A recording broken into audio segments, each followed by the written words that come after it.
Hello everyone! In this quick video, I'll show you how to merge two videos in OBS Studio. If you find this helpful, don't forget to like and subscribe for more easy tutorials. First, go to the Sources tab and click the plus icon. Choose Media Source, name it Media Source 1, and hit OK. Click Browse, select your first video, then hit Open and OK. Next, repeat the same steps to add your second video. Name it Media Source 2, browse, select your file, and click OK. To merge them, hide Media Source 2 and start recording. Play the first video, and once it ends, hide Media Source 1 and unhide Media Source 2. It'll play right after. When both videos finish, stop the recording. And that's it!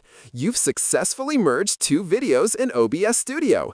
Thanks for watching, and I'll see you in the next one. Like this video and subscribe for more tips.